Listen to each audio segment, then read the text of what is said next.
Hello everyone, welcome back to my channel Sonu special. ಇವತ್ತಿನ ವಿಡಿಯೋದಲ್ಲಿ instant ಆಗಿ ರವಾ ಪಡ್ಡು ಹೇಗೆ ಮಾಡೋದು ಅಂತೇಳಿ ನೋಡ್ಕೊಳ್ಳೋಣ. ನಿಮ್ಮ ಹತ್ರ ಒಂದು 15ರಿಂದ 20 ನಿಮಿಷ ಟೈಮ್ ಇದ್ದರೆ ಸಾಕು. ರವಾ ಪಡ್ಡು ತುಂಬಾ ಈಸಿಯಾಗಿ ಆಗುತ್ತೆ ಮತ್ತು ಅಷ್ಟೇ ರುಚಿಯಾಗಿರುತ್ತೆ. ಬನ್ನಿ ಹಾಗಾದರೆ ವಿಡಿಯೋನ ಶುರು ಮಾಡೋಣ. ರವಾ ಪಡ್ಡು ಹೇಗೆ ಮಾಡೋದು ಅಂತೇಳಿ ನೋಡ್ಕೊಳ್ಳೋಣ. ಮೊದಲನೇದಾಗಿ ನಾನೊಂದು ಮಿಕ್ಸಿಂಗ್ ಬೌಲ್ಗೆ 1 ಕಪ್ಪು ಬೊಂಬೈ ರವೆನ ಸೇರಿಸ್ತಾ ಇದ್ದೀನಿ. ಉಪ್ಪಿಟ್ಟೆಲ್ಲ ಮಾಡ್ತೀವಲ್ಲ ಅದೇ ರವೆ. ನೀವೇನಾದ್ರು ದಪ್ಪ ರವೆ ತಗೊಂಡ್ರೆ 2 ರೌಂಡು ಮಿಕ್ಸಿಲಿ ಪುಡಿ ಮಾಡಿ ಹಾಕಿ, ಹಾಗೆ 1 ಈರುಳ್ಳಿನ ಚಿಕ್ಕ ಚಿಕ್ಕದಾಗಿ ಕಟ್ ಮಾಡಿ ಸೇರಿಸ್ಕೊಂಡಿದ್ದೀನಿ. ಜೊತೆಗೆ 1 ಕ್ಯಾರೆಟ್ನ ತುರಿದ್ಬಿಟ್ಟು ಹಾಕ್ಕೊಂಡಿದ್ದೀನಿ. ಹಾಗೆ 1/4 ಭಾಗದಷ್ಟು ಕ್ಯಾಪ್ಸಿಕಮ್ನ ಚಿಕ್ಕದಾಗಿ ಕಟ್ ಮಾಡ್ಕೊಂಡು ಸೇರಿಸ್ಕೊಂಡಿದ್ದೀನಿ. ಸ್ವಲ್ಪ ಕೊತ್ತಂಬರಿ ಸೊಪ್ಪನ್ನು ಅದನ್ನು ಕೂಡ ಚಿಕ್ಕದಾಗಿ ಕಟ್ ಮಾಡಿದ್ದೀನಿ. ಹಾಗೆ 1 ಹಸಿರು ಮೆಣಸಿನ್ಕಾಯಿನ ಚಿಕ್ಕದಾಗಿ ಕಟ್ ಮಾಡಿ ಸೇರಿಸಿದ್ದೀನಿ. ಜೊತೆಗೆ ರುಚಿಗೆ ತಕ್ಕಷ್ಟು ಉಪ್ಪನ್ನು ಹಾಕ್ತಾ ಇದ್ದೀನಿ. ಹಾಗೆ 1/4 ಟೀ ಸ್ಪೂನಷ್ಟು ಅಡುಗೆ ಸೋಡಾನ ಸೇರಿಸ್ತಾ ಇದ್ದೀನಿ. ಈಗ ಎಲ್ಲದನ್ನು ಕೂಡ ಚೆನ್ನಾಗಿ ಒಂದ್ಸಲ ಮಿಕ್ಸ್ ಮಾಡ್ಕೊಳ್ಬೇಕು. ನೋಡೋದಕ್ಕೆ ಎಷ್ಟು ಕಲರ್ಫುಲ್ಲಾಗಿ ಕಾಣಿಸ್ತಾ ಇದೆ ಅಲ್ವಾ? ತಿನ್ನೋದಕ್ಕೂ ಕೂಡ ಅಷ್ಟೇ ತುಂಬಾ ರುಚಿಯಾಗಿರುತ್ತೆ. ಮಕ್ಕಳಿಗೆ ಟಿಫನ್ ಬಾಕ್ಸ್ಗೆ ಹಾಕ್ಕೊಡಿ ಈ ರೀತಿ. ಮತ್ತು ಇದ್ರ ಜೊತೆಗೆ ನಿಮಗೆ ಬೇರೆ ಯಾವುದಾದ್ರೂ ವೆಜಿಟೇಬಲ್ ಬೇಕು ಅಂದರೆ ಕೂಡ ಆ್ಯಡ್ ಮಾಡ್ಕೊಳ್ಬೋದು. ಎಲ್ಲ ಮಿಕ್ಸ್ ಮಾಡಿದ ಮೇಲೆ ನಾನಿಲ್ಲಿ 1/2 ಕಪ್ಪು ಮೊಸರನ್ನ ಸೇರಿಸ್ತಾ ಇದ್ದೀನಿ. ಫ್ರೆಶ್ ಮೊಸರು ತೊಗೊಳ್ಳಿ. ಮೊಸರು ಹಾಕಿದ ಮೇಲೆ ಚೆನ್ನಾಗಿ ಒಂದ್ಸಲ ಮಿಕ್ಸ್ ಮಾಡ್ಕೊಳ್ಬೇಕು. ಆದರೆ ಇದಕ್ಕೆ 1/2 ಕಪ್ ಮೊಸರು ಸಾಕಾಗಲ್ಲ. ನಾವು ನೋಡ್ಕೊಂಡು ನೀರನ್ನು ಕೂಡ ಸೇರಿಸ್ಕೊಳ್ಬೇಕಾಗತ್ತೆ. ನಾನು ಸ್ವಲ್ಪನೇ ನೀರು ಹಾಕ್ಕೊಂಡು ಇನ್ನೊಂದ್ಸಲ ಮಿಕ್ಸ್ ಮಾಡ್ತಾ ಇದ್ದೀನಿ. ಇನ್ನೂ ಸ್ವಲ್ಪ ಗಟ್ಟಿಯಾಗಿಯೇ ಇದೆ. ಮತ್ತು ನಾನು ಇನ್ನೊಂದು ಸ್ವಲ್ಪ ನೀರನ್ನು ಆ್ಯಡ್ ಮಾಡ್ಕೊಳ್ತೀನಿ. ಕನ್ಸಿಸ್ಟೆನ್ಸಿ ನಮ್ಗೆ ಹೇಗೆ ಬೇಕು ನೋಡ್ಕೊಂಡು ಮಿಕ್ಸ್ ಮಾಡ್ಕೊಳ್ಬೇಕಾಗತ್ತೆ. ತುಂಬ ಗಟ್ಟಿಯಾಗೂ ಮಾಡ್ಕೊಳ್ಬಾರ್ದು ಅಥವಾ ತುಂಬ ತೆಳುವಾಗೂ ಕೂಡ ಮಾಡ್ಕೊಳ್ಬಾರ್ದು. ಇವಾಗ ನೋಡಿ, ಇಷ್ಟಿದ್ರೆ ಕರೆಕ್ಟಾಗಿರುತ್ತೆ ಹದವಾಗಿ. ಇಷ್ಟಾದಮೇಲೆ ಒಂದು 10 ನಿಮಿಷ ಇದನ್ನು ನೆನೆಯೋದಕ್ಕೆ ಬಿಡ್ತೀನಿ. 10 ನಿಮಿಷ ಆದಮೇಲೆ ನಾನಿಲ್ಲಿ ಓಪನ್ ಮಾಡಿದ್ದೀನಿ. ನೋಡಿ, ಸ್ವಲ್ಪ ಗಟ್ಟಿಯಾಗಿರುತ್ತೆ, ರವೆ ಅಲ್ವಾ, ಸ್ವಲ್ಪ ನೀರನ್ನೆಲ್ಲ ಎಳ್ಕೊಂಡಿರುತ್ತೆ. ನೋಡಿ ಎಷ್ಟು ಗಟ್ಟಿಯಾಗಿದೆ ಅಂತ ಹೇಳ್ಬಿಟ್ಟು.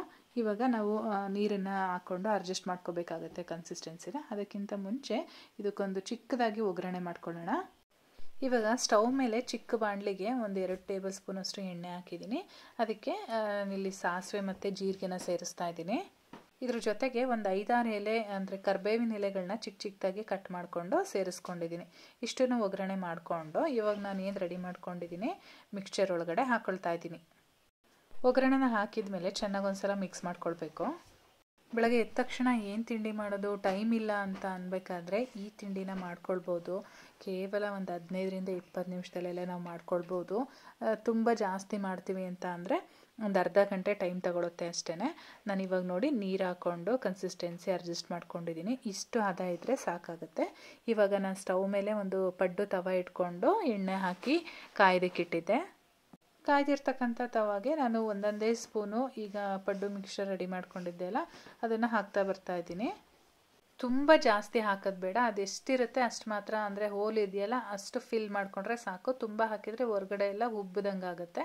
ಇವಾಗ ನಾನೆಲ್ಲ ಹಾಕಿದ ಮೇಲೆ ಈ ರೀತಿ ಒಂದು ಲಿಡ್ ಕ್ಲೋಸ್ ಮಾಡಿದ್ದೀನಿ. ಲಿಡ್ ಕ್ಲೋಸ್ ಮಾಡಿ ನೋಡ್ತಾ ಇದ್ದೀರಲ್ವಾ, ಮೇಲ್ಗಡೆ ವೈಟ್ಗೆ ಏನು ಕಾಣಿಸ್ತಾ ಇತ್ತು ಅದೆಲ್ಲ ಚೆನ್ನಾಗಿ ಬೆಂದಿದೆ. ಆ ರೀತಿ ಬೆಂದ ಮೇಲೆ ನಾವು ಲಿಡ್ಡನ್ನು ಓಪನ್ ಮಾಡಬೇಕಾಗತ್ತೆ.